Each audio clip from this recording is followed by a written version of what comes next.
Inclusive, população no geral é interessante. Inclusive, o Thiago, ele, cara, você tem uma ligação de falar coisas que a população precisa saber, né? Cara, da última vez que você esteve aqui, surgiu muitos debates, perguntas, até nos cortes, no vídeo completo. Sim. É, Poucas pessoas, arquitetos, engenheiros, no geral, falando no Inloco, se comunicou aqui com população normal. Muitas vezes, falou de impermeabilização, falando pro nosso profissional, né, do nosso setor. Então, todas as vezes que você vem, você falou com a população tradicional, né? Então, obrigado por isso também. Eu acho que é interessante destacar esse ponto, porque são poucas pessoas que conseguem conversar com o público com a mesma linguagem, né? Muito obrigado, uma boa noite, Fernando. Thiago está lá também fazendo toda a parte para colocar para rodar, né, o podcast. Agradeço pelo convite, uma grande satisfação poder estar aqui para falar, né? Acredito que devido ao meu hábito já nesses quase 10 anos de lecionar, né, em sala de aula, a gente acaba criando o hábito de utilizar tanto a linguagem técnica quanto a linguagem mesmo mais fácil da compreensão de um leigo que está aprendendo aquela disciplina, como é o caso de um aluno de arquitetura. Uhum. E também no nosso dia a dia, o trabalho de habitação, o trabalho na prefeitura exige que você tenha desde o diálogo técnico para você falar com o construtor, com o incorporador, para você falar com a parte de um legislador, um governador, até a linguagem do povo, para ele poder entender o que é mais fácil, né, essa compreensão. Então eu fico muito feliz, né, em ter retornado aqui, é a terceira vez, né, Terceira vez. podendo hoje estar falando de um tema um pouco diferente, mas ao mesmo tempo que vem a Está integrar, ligado, né? que vai ser o tema, acredito que da performance de Sorocaba, por exemplo, Uhum. vai ser o tema do momento, que será a questão de plano diretor, as revisões, legislação, participação popular, participação dos colegiados, órgãos de classe, né, que envolve o nosso, inclusive, CAL, Sim, sim. IAB, CREA, a Associação dos Engenheiros e Arquitetos de Sorocaba, para essa discussão do planejamento e a visão do que a gente vai propor para a cidade, seja de zoneamento, diretrizes viárias, preservação ambiental, expansionista, restringir alguns acessos e algumas informações devido a essa transformação que acontece em uma década, né, por obrigação, por legislação, Sim. né, São 10 anos. 10, 10 é o anos. Estatuto Agora que tá tendo revisão. exato, o Estatuto da Cidade, a Lei 10.257 de 2001, Uhum. obrigou que desde 2006 as cidades tivessem, as cidades acima de 20 mil habitantes, incidentes ou contemplados em regiões metropolitanas ou que tenha sido de setor turístico, né, é uma estância turística ou de caráter de definição de preservação paisagística, artística, arquitetônica. É obrigatório ter o plano diretor por lei. Uhum. E esse plano diretor ele tem um prazo de validade, entre aspas, de 10 anos, Uhum. onde durante esses 10 anos deve ter sempre setores na prefeitura que devem acompanhar isso para uma base de dados e quando chegar lá no 8º ou 9º ano, você ter uma mudança, não digo radical, mas uma mudança que possa incorporar o que foi a cidade nesses últimos 9, 10 anos Uhum. e o que a gente propõe para os próximos 10, Sim. porque o plano diretor ele acaba restringindo algumas situações de gabarito, a altura dos prédios, a relação do que pode e o que não pode em cada bairro. Então, quem está acompanhando é aquela relação do que aqui pode fazer uma indústria, não pode, por quê? Aqui pode uma marcenaria que gera ruído diurno, aqui pode um hospital que gera polo gerador de tráfego no período noturno, ou não pode, por quê? Porque aqui é residência unifamiliar, que é de casas, é a predominância, que impacto vai gerar aquela verticalização e eu colocar mais pessoas ali, o viário aguenta, o esgoto aguenta, a água aguenta. Então, tudo isso que envolve essa discussão inicial, né? Sim. Bom, assim, vou tentar montar aqui uma ordem cronológica. Certo. A gente vai falar de plano diretor. Como que começa a se discutir isso dentro da prefeitura? Quem são os interessados?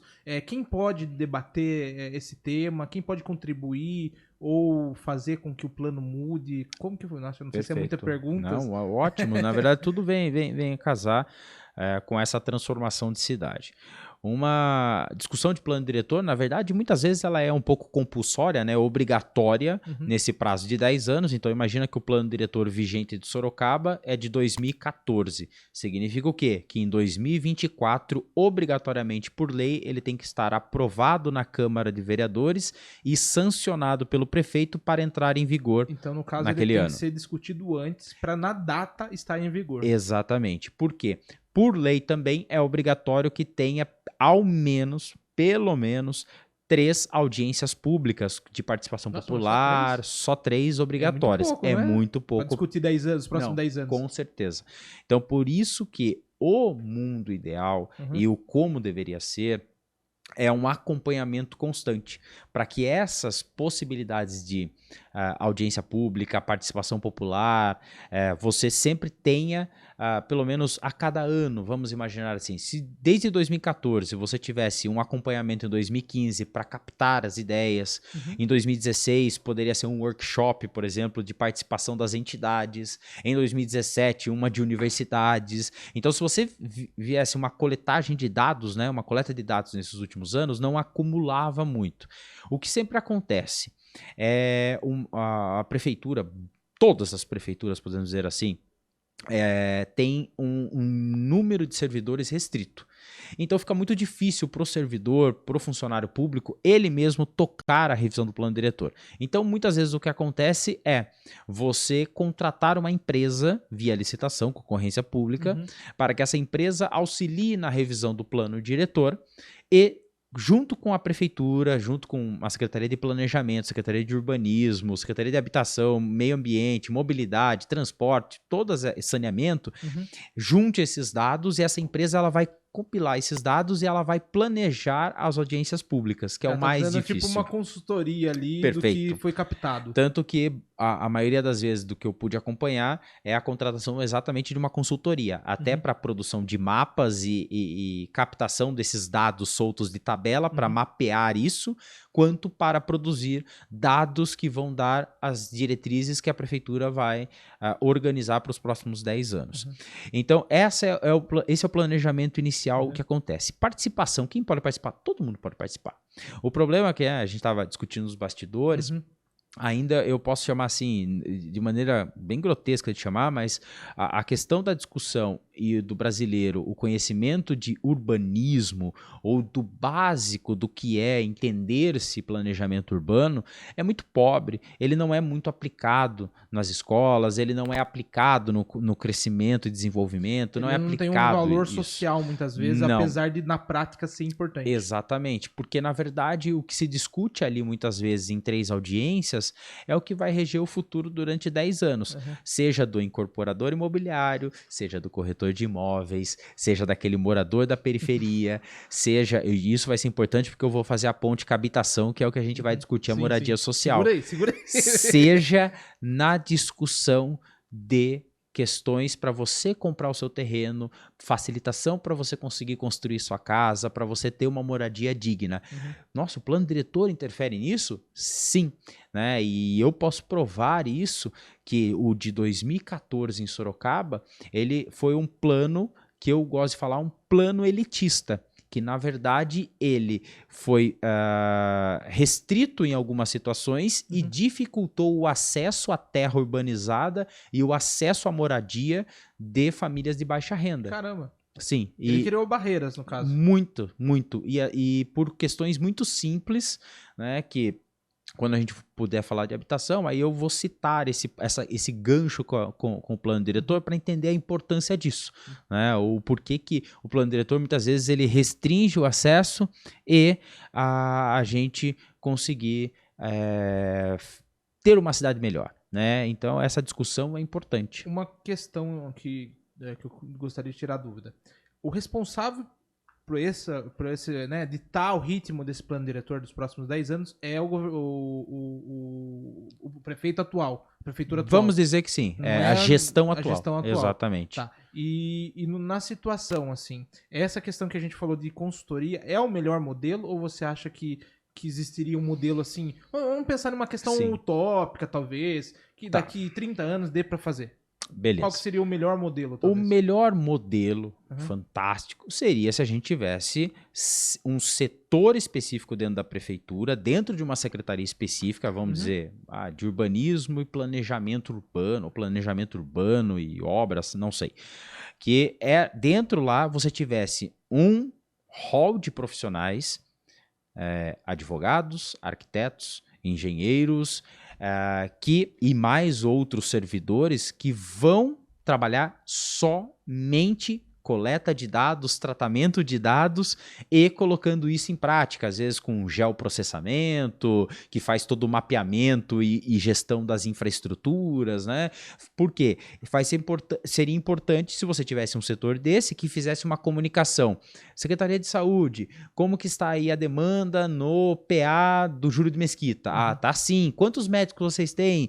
A perspectiva aqui, conforme o crescimento que está acontecendo aqui desses prédios, vai aumentar a demanda em tanto.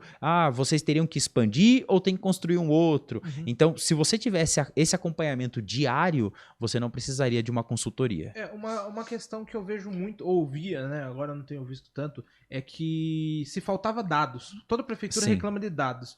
Eu não sei, eu posso estar enganado, mas escolas não representam os dados de pessoas que estão dentro da escola? O que representa isso dentro de um bairro ou de uma região? A questão de atendimento ao público de saúde, que nem você comentou, já não é uma base de dados? A pessoa tem que ter esses dados para até passar por um atendimento? É uma base de dados. O que eu percebo, então, olha a cidade, né? A cidade de Sorocaba, 700 mil habitantes. Como que, eu vou falar por essa gestão, tá? Eu faço parte mais assídua, vamos dizer assim, mesmo tendo quase 12 anos de prefeitura. Muito analógico. Então, muitas coisas se perdem. Muitas coisas... É papelzinho ainda. Muito. Fazer processo físico para aprovar projeto arquitetônico que você passa horas no computador não faz o menor sentido, por exemplo. Né? Então, tudo que entra nesse aspecto dos dados, muitas coisas se perdem.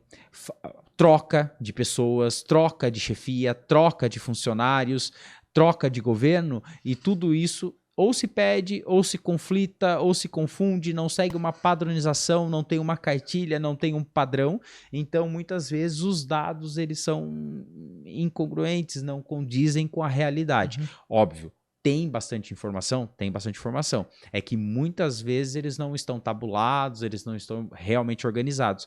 E essa é a importância de um geoprocessamento para você ter o controle disso mapeado num setor específico que vai meio que fazer o checklist e fazer o acompanhamento das UBSs, dos PAs, das escolas, das creches, para saber quantos alunos estão se matriculando, quantos estão saindo, quantos estão entrando, o que está acontecendo, que é muito o que faz, por exemplo, numa política de transporte, que já consegue mapear um pouco melhor, para saber quantos entram, quantos saem. E isso fica muito mais flexível, muito mais rápido de você entender.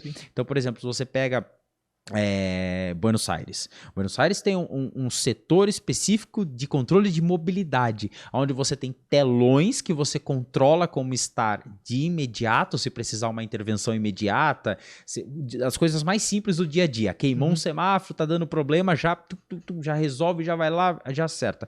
Desde as mais complexas, sistema de segurança, identificar onde está posicionamento de tráfico de drogas, onde está tendo maiores índices de assalto, onde que a polícia deve monitorar melhor e tal, quanto nessas questões de aonde que acumula mais passageiros, aonde eu deveria aumentar a rota, aonde que o tempo, o encurtamento do transporte ele tem que ser menor, porque está vindo mais pessoas saindo desse ponto A para chegar no ponto B. Então você faz isso digitalmente, óbvio, não no papel. Por que eu levantei um pouco dessa questão aí? Como que a gente planeja uma cidade, né, em 3 reuniões, né, vamos chamar assim, e mal sabemos, às vezes, os dados para quem a gente está fazendo esse planejamento, né? Talvez a gente está... Eu penso assim, a gente faz um projeto arquitetônico planejando uma construção. Perfeito. A gente faz um plano diretor planejando uma cidade. Só que como que a gente planeja se não sabe os números, não sabe as situações, como que vai estar o crescimento, como que vai estar a necessidade da população em si? Isso me cheira, ou me parece, pelo menos, que a gente está fazendo um planejamento desorganizado. Não tem todas as informações para você fazer aquilo. É igual eu sair fazendo um projeto como se eu não conhecesse nem o cliente. Perfeito. Eu sempre gosto de falar, né? Eu sou professor de planejamento urbano e eu sempre falo para os alunos assim, quando o aluno chega assim, essa cidade não tem planejamento. Eu falo assim, negativo, tudo tem um planejamento. O problema é quem, para quem, como e para quê. Né? Você está fazendo esse planejamento. Uhum. Então, e como ele é concebido. Né? Essa que é a grande questão do planejamento urbano. E a mesma situação, comparativamente, uma metáfora com um projeto de arquitetura é exatamente isso. Como que eu vou elaborar um projeto, construir um briefing, construir um programa de necessidade se eu não sei o perfil do cliente? Sim. E muitas vezes o que eu percebo, e eu nem estou citando o caso de Sorocaba, que tem uma política um pouco mais séria quanto a essa questão de planejamento, mas você viu muitos municípios que são menores, municípios de 25 mil habitantes, 30 mil habitantes. Qual é o recurso que ele tem para contratar uma empresa para fazer uma consultoria e fazer o planejamento de 10 anos? E muitas vezes é um município incipiente em algumas atividades, está começando uma atividade industrial, está incentivando um parque industrial, alguma coisa assim, e ele fica sem uma base de dados. E se Sorocaba já é analógico, imagine esses outros municípios, né, menores, ou com uma menor arrecadação e etc. Nós estamos falando aqui de uma cidade pulsante na questão industrial, com um forte crescimento do seu PIB, né, 3 bilhões de reais, uma coisa fantástica, mas que ainda carece de investimento tecnológico. Melhorou bastante nos últimos anos, né, sim. E tem digitalizado muito, tem avançado nisso. Mas é uma discussão muito grande que você levanta e é perfeito. Como que eu consigo fazer um plano diretor ou planejar a cidade se eu não tenho uma base de dados sólida, que eu consiga ter essas revisões constantes e conseguir fazer um avanço dentro do meu planejamento? Teria alguma solução a curto prazo para se resolver esses temas assim? Cara, a curto prazo, eu entendo assim, você tem duas saídas importantes. Uma totalmente pública, outra com uma parceria. Totalmente pública seria, é oneroso e tem que verificar também a lei orgânica, se ela é possível esse avanço de número de servidores, etc. E setores específicos de planejamento, que não se altere com a política. Então, Curitiba tem. Então, por exemplo, você vai ter um instituto de planejamento que ele é constante, independente da política, você vai ter esse instituto de planejamento. Medellín, na Colômbia, uma cidade fantástica na América do Sul, que já ganhou 2 prêmios como cidade mais tecnológica do mundo, passando Tóquio, Nova York, etc. Então, Medellín, capital do narcotráfico dos anos 90, Pablo Escobar, etc. Hoje ela ganha prêmios. Por quê? Porque ela investiu em educação, investiu em urbanização de favelas e moradia e mobilidade urbana e tecnologia para fazer todas as TICs, que a gente fala, né? Tecnologia da informação, para fazer todo esse gerenciamento de cidade. Então, com parceria público-privada, né? Então, assim, ou você investe num setor específico da prefeitura e cria, talvez inflar um pouquinho a máquina no sentido de você ter mais servidores, mas que eles não tenham esse viés político, partidário, que é muito difícil.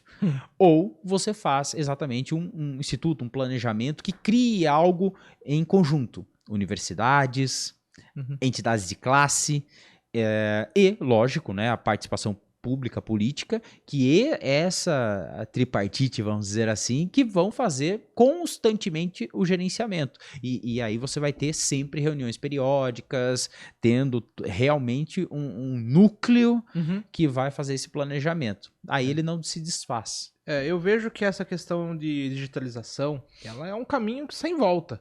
Porque assim, eu tenho uma filha de 5 anos. Sim. Ela mexe no celular já.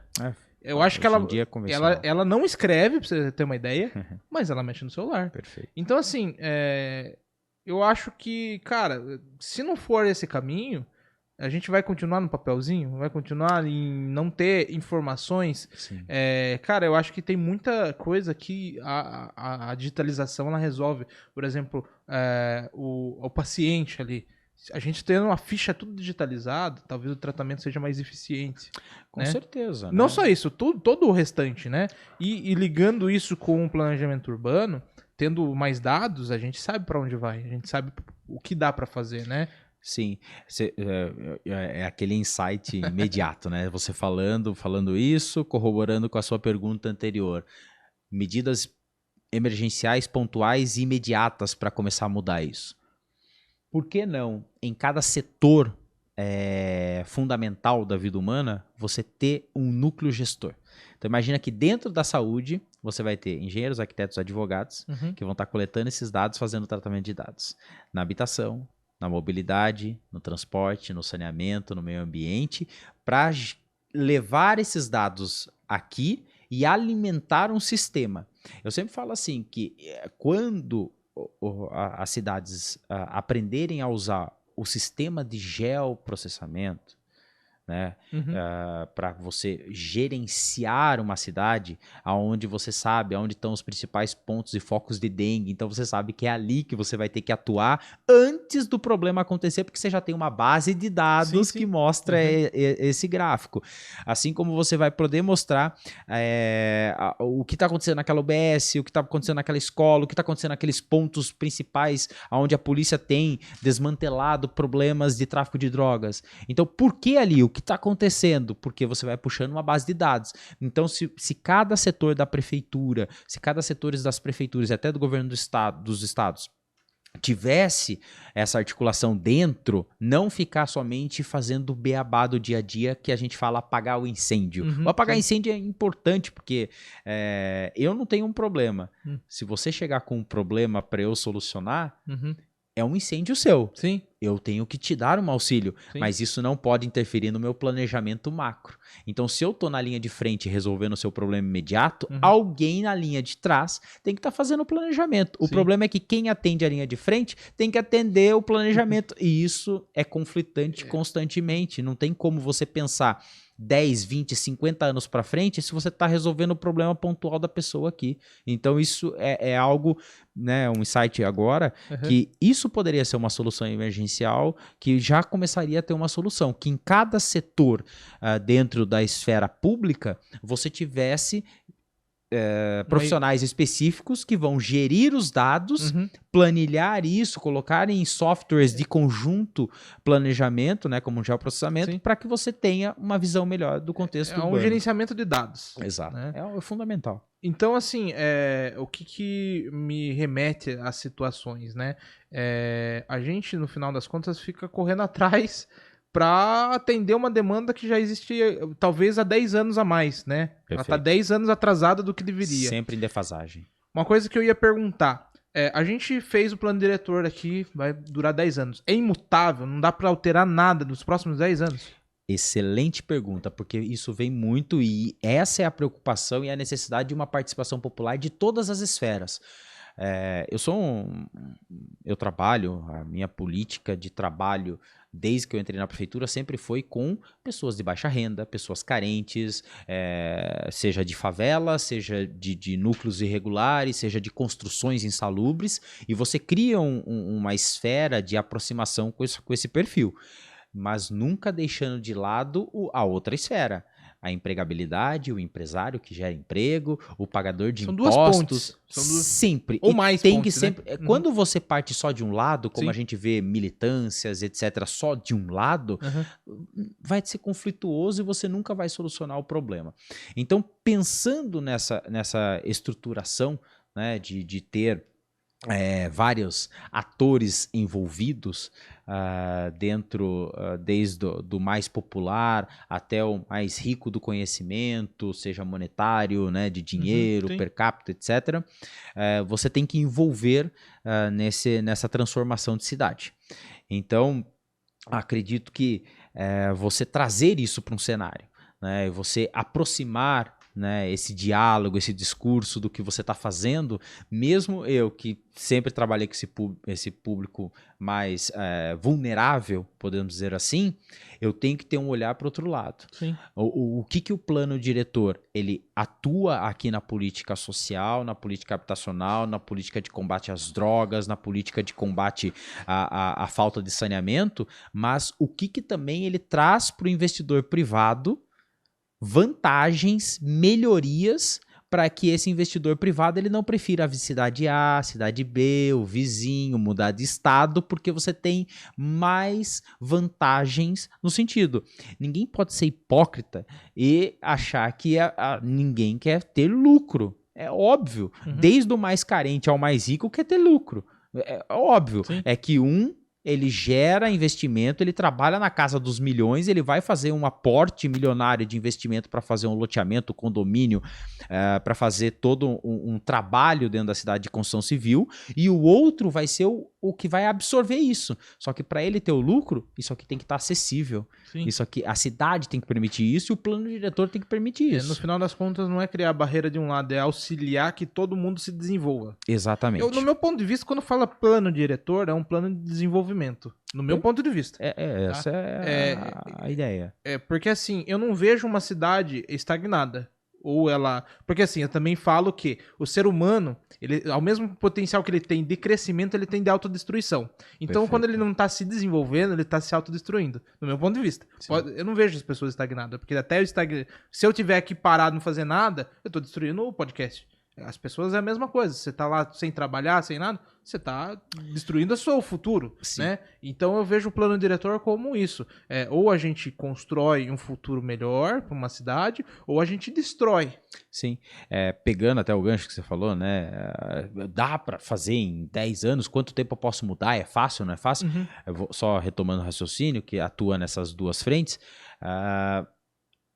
Não é fácil mudar. Porque imagina assim, que você aprovou o plano diretor, sancionou o prefeito, tudo certinho. Poxa vida, daqui 2 anos a cidade teve, sei lá, um boom, veio uma mega indústria que já trouxe toda uma demanda que eu preciso fazer um investimento ali, só que o plano diretor restringe o acesso de uma situação, quero mudar.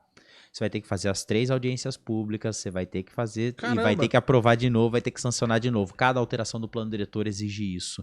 Então não é algo que vai ficar alterando quando você pega o plano necessidade. Diretor e tem aquelas linhas riscadas, é porque foi vetado. Foi vetado. Ou foi vetado pelo prefeito, alterado.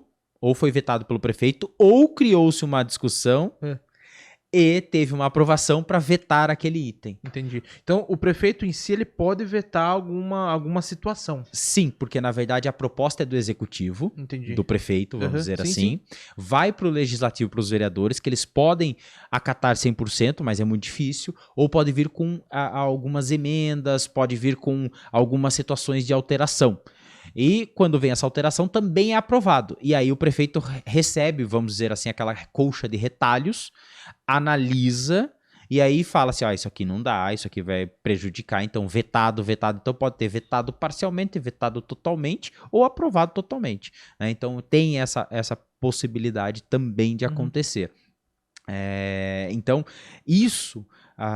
de alterações que exige a participação de todos. Exige a participação do mercado imobiliário, exige a participação do mais popular, que muitas vezes não vai compreender, mas cabe, muitas vezes, eu sempre gosto de falar assim, quando perguntam, poxa, mas você atende o telefone? Eu falo assim, qual é o problema? Eu prestei um concurso para servir ao público. Então, se alguém tem dúvida sobre plano diretor, se tem dúvida, eu estou para servir ao público e para tirar sua dúvida.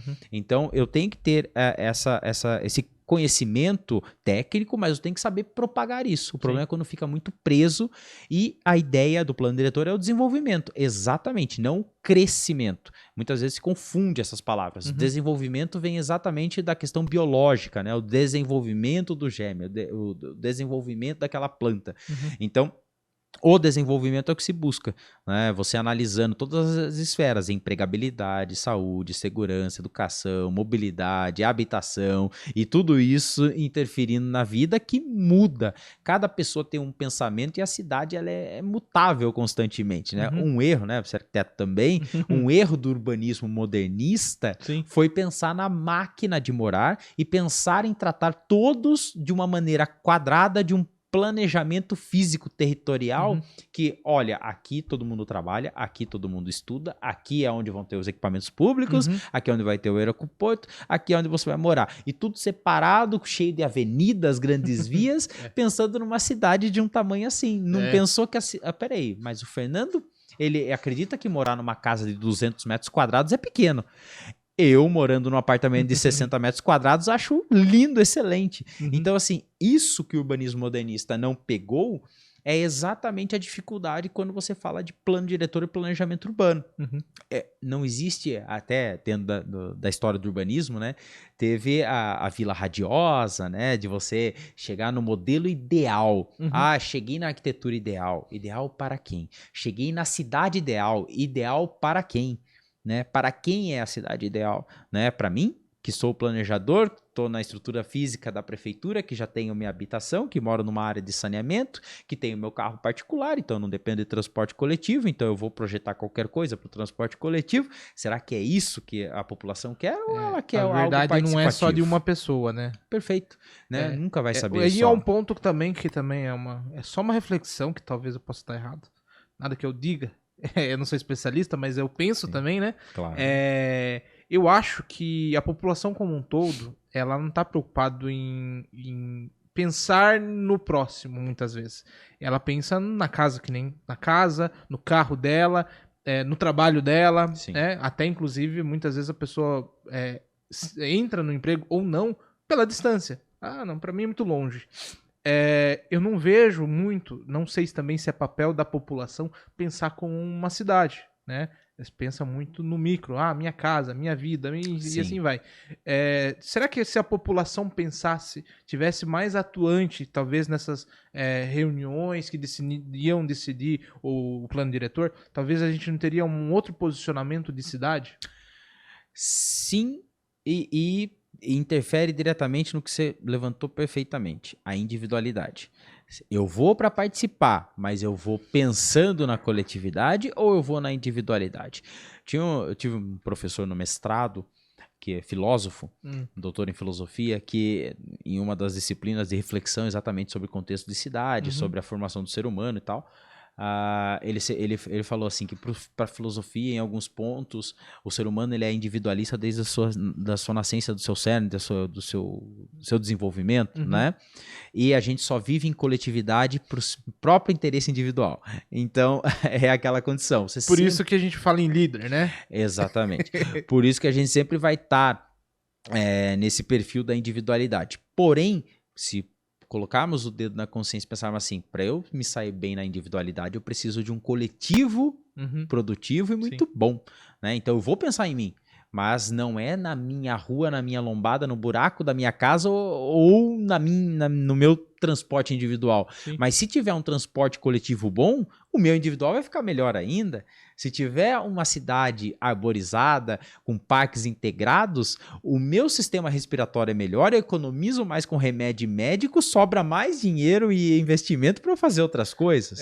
O que eu vejo muito é que essas pessoas que pensam muito no coletivo, ou é uma ou outra, ou a pessoa é desconsiderada do normal, tá ela é deixado de lado, ou ela se destaca a ponto de muita gente transformar ela como um líder, vamos dizer assim. Exato. E aí, às vezes, transforma a própria pessoa, porque daí você... Porque o nível de responsabilidade da pessoa muda a situação dela. Sim, e acaba entrando de novo na questão da militância, aí as pessoas já começam a exagerar algumas situações, etc, né?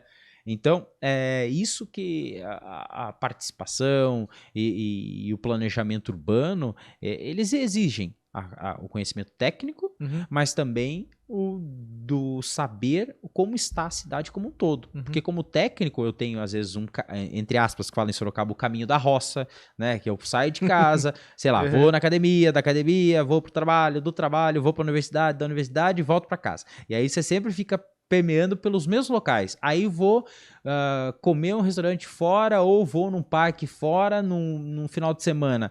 É o mesmo caminho. Você não está permeando por todas as cidades, todos os horários para saber Sim. que horas falta água, aonde está dando enchente, aonde está com problema de acúmulo ou excesso de lixo, ou onde está tendo problema em deflagrar dengue, por exemplo. Eu gosto de falar dengue que eu sou mais antigo, né? Mas hoje já tem uma série de outras endemias problemáticas, né? Problemáticas de saúde que acabam tendo essa situação dentro da cidade. Mas acredito que melhorou-se muito do que era, mas ainda exige uma discussão um pouco maior sobre planejamento urbano. A gente fica muito restrito a um caráter de zoneamento, fica muito discutindo, aqui pode, aqui não pode, aqui tem que preservar, aqui tem que fazer, aqui tem que não sei o quê, aqui só pode subir prédio, não sei quantos andares. Gente, planejamento urbano, plano diretor é muito mais que isso. Isso é uma figura dentro de todo um aspecto de discussão. Sim.